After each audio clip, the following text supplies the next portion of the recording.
जय हिंद। नमस्कार। आप सभी का सादर अभिनंदन है। कक्षा 12 के विद्यार्थियों जिन्होंने ऑप्शनल सब्जेक्ट में हिंदी को ऑप्ट किया है, उन लोगों से निवेदन है कि आज से मैं 12वीं कक्षा के आरोह नामक पुस्तक के पहला जो कविता है, पहली कविता आत्म परिचय, उसको आपके सम्मुख लेकर उपस्थित हूँ। इस कविता के रचनाकार विश्व प्रसिद्ध कवि हरिवंश राय बच्चन जी हैं, जिनको हम हालावादी कवि कहते हैं। और इनका जन्म उत्तर प्रदेश में हुआ था। और सबसे बड़ी बात तो ये है कि आप आंग्ल भाषा के प्रोफेसर थे प्रयागराज विश्वविद्यालय के। उस ज़माने में इलाहाबाद विश्वविद्यालय के आप प्रोफेसर थे, वो भी आंग्ल भाषा के, अंग्रेजी भाषा के। लेकिन इनकी जितनी भी रचनाएं हैं वो सभी हिंदी साहित्य के प्रति समर्पित है। और इन्होंने हिंदी साहित्य में अपना जो योगदान दिया है वह अक्षुण्ण है।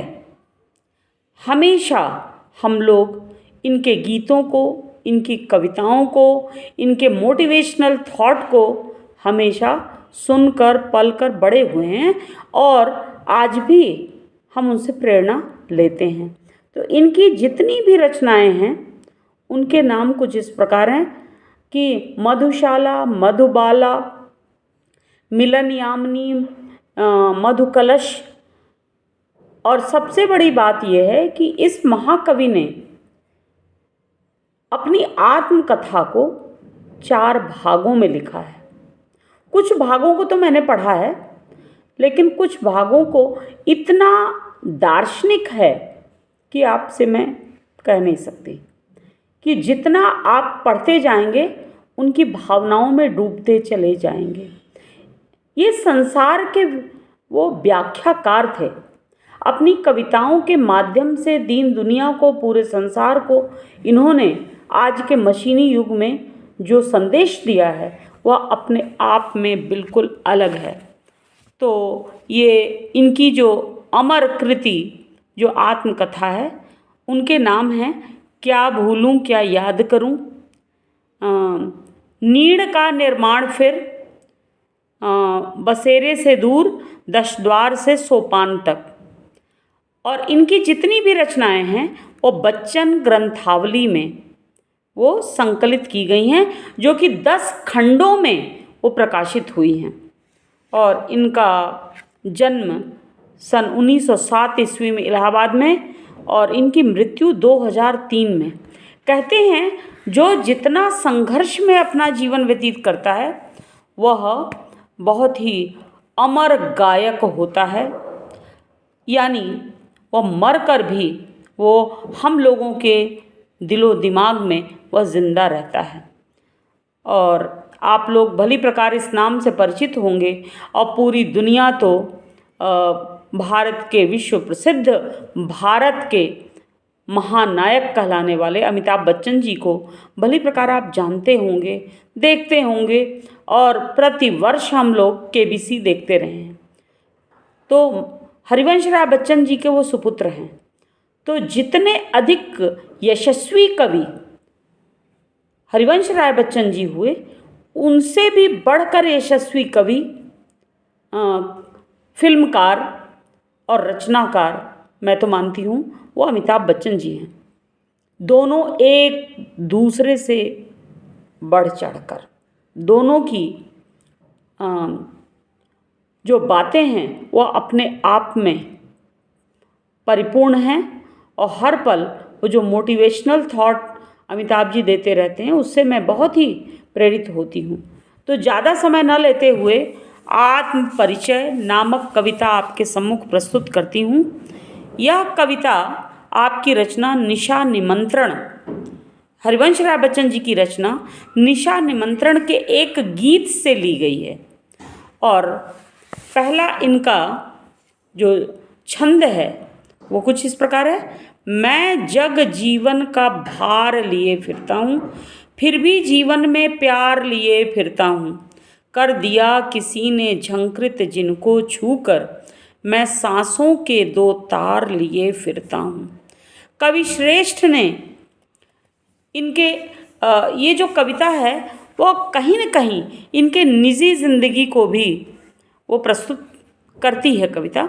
इनकी पत्नी, जो पहली पत्नी थी, उनका देहांत बहुत कम उम्र में हुआ था। जैसा कि मैं भी इलाहाबाद की हूँ, तो वहाँ पर जब इनका देहांत हुआ तो इतने भावुक ये व्यक्ति थे कि हमको लगता है कविता लिखने की प्रेरणा इनको अपनी पत्नी से मिली, क्योंकि आवश्यकता से अधिक दिलो जान से ये अपनी पत्नी को प्यार करते थे, प्रेम करते थे, और जो कि आज के युग में ऐसा प्रेम देखने को नहीं मिलता। उनकी मृत्यु के पश्चात श्मशान घाट पर जाकर आप हर दिन महीनों रात्रि काल में भी वहीं पर बैठे रहते थे, गंगा के तट पर, और अपनी पत्नी को याद करके रुदन करते थे। और वहाँ से जब लौटते थे तो एक बंद कमरे में कुछ कविता की पंक्तियों को लिखा करते थे, और उनको यदि उन्हें अच्छा नहीं लगता था तो उसको कागज़ का पुलिंदा बनाकर वो फेंक दिया करते थे। धीरे धीरे धीरे धीरे इनके माता पिता ने और इनके बहन ने इनको मतलब समय बीतता गया और इनको समझाया गया, तो यहीं से इनके काव्य जीवन की शुरुआत होती है। तो कहीं न कहीं इस कविता में वो भावना भी अप्रत्यक्ष रूप से, इनविजिबल रूप से वो हमें दिखाई देती है। तो कहते हैं, मैं जग जीवन का भार लिए फिरता हूँ। अपनी प्रेयसी को, अपनी पत्नी को अपने जीवन में मैं मरने के बाद भी मैं उसे भूल नहीं पाता। उसकी ही याद में मैं संसार के हरेक कर्म को, अपने निजी उत्तरदायित्वों को मैं पूरा करता रहता हूँ। लेकिन चूँकि यह संसार कर्मभूमि है, तो कर्म से हमारा नाता कभी किसी भी रूप में छूट नहीं सकता।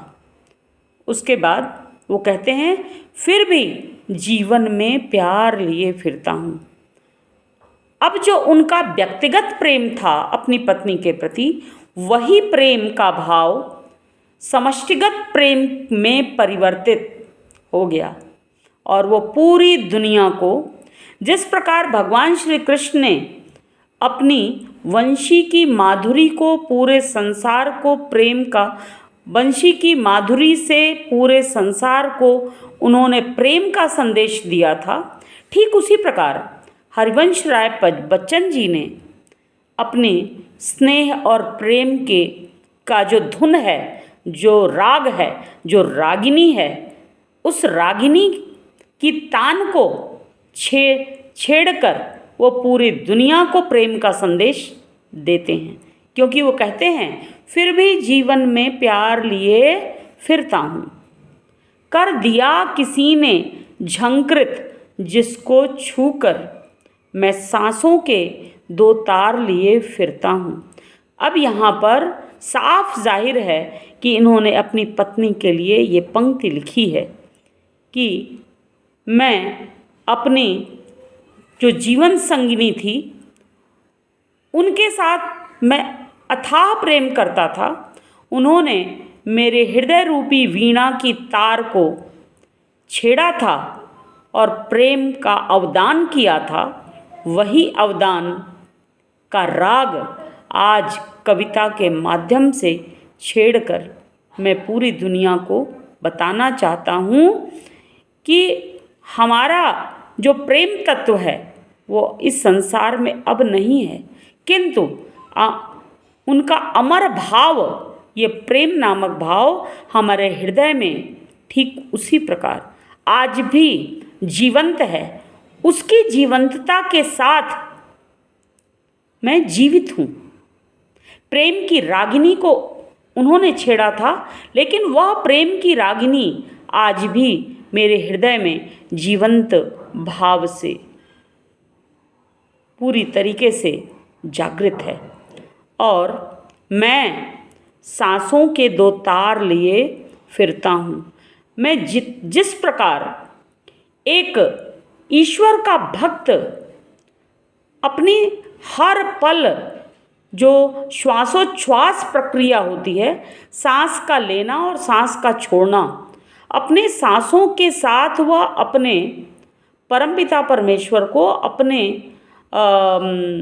जिसको कह सकते हैं श्रद्धा के भाव से अपने इष्ट देव को वह उसका नाम जप करता है, उसी प्रकार ये जो हरिवंश राय बच्चन जी हैं, प्रेम के भाव को अपनी सांसों के साथ कभी उस प्रेम की रागिनी को गाना कभी भूलते नहीं हैं। उनका नाम स्मरण और उनकी रागिनी को अपनी हृदय रूपी वीणा के तार को झंकृत करके वो बजाते ही रहते हैं, किंतु संसार के प्रति विमुख होकर नहीं, संसार में रहकर और संसार के उत्तरदायित्वों का निर्वाह करते हुए वो जो अपनी भावांजलि और प्रेमांजलि है उसको अपनी प्रेयसी के लिए समर्पित करते हैं। ऐसा पवित्र भाव आज के युग में देखने को नहीं मिलता। तो यह कविता जो है वह हम सभी के लिए बहुत ही प्रेरणादायी है। मैं तो कहती हूँ कि पूरे संसार वासियों को इस कविता को और इनकी रचनाओं को भली प्रकार पढ़ना चाहिए।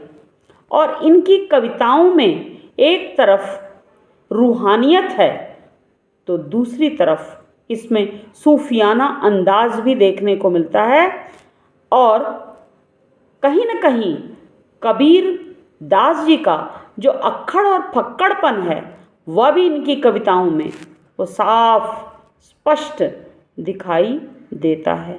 हिंदी की बहुत ही सरल भाषा में इन्होंने अपने भावों को जागृत कविता के माध्यम से किया है। वे आगे कहना चाहते हैं, मैं स्नेह सुरा का पान किया करता हूँ। स्नेह रूपी, रूपक अलंकार है, स्नेह रूपी मदिरा, सुरा माने मदिरा, कहने का मतलब प्रेम के नशे में मैं जीता हूँ और प्रेम का संदेश भी देता हूँ। प्रेम रूपी मदिरा को मैं पीता ही रहता हूँ और कभी किसी के प्रति कड़वाहट का भाव मैं नहीं रखता। मैं कभी न जग का ध्यान किया करता हूँ। मैं एक दीवानगी की हद को पार कर मैं अपने उस इष्टदेव से, उस प्रेम तत्व से मैं प्रेम की रागिनी को छेड़ता रहता हूँ। दुनिया भले ही मुझे पागल, आवारा या दीवाना कहकर भले पुकारे, ऐसे संसार के कहने में मैं नहीं आता और न ही उनकी बातों पर मैं ध्यान देता हूँ। जैसे एक पागल व्यक्ति होता है, वह रास्ते में चला जाता है, अपने फक्कड़पन की दुहाई को देता रहता है। और जैसे कबीरदास जी हमेशा अपने इष्ट देव की धुन में बैठे ही रहते हैं और उस प्रेम रूपी मदिरा को पीते ही रहते हैं और कभी अपने इष्ट देव को नहीं भूलते, ठीक चाहे दुनिया कुछ भी उनको कह सकती है। ठीक वैसे ही हरिवंश राय बच्चन जी ने अपने जीवन जगत के जो प्रेमानुभव है उसको इन पंक्तियों में वो उजागर करते हैं। इसी के साथ मैं आपसे विदा लेती हूँ। अगली वीडियो में बाकी इस कविता के तमाम छंदों को आपके सम्मुख प्रस्तुत अवश्य करूँगी। धन्यवाद।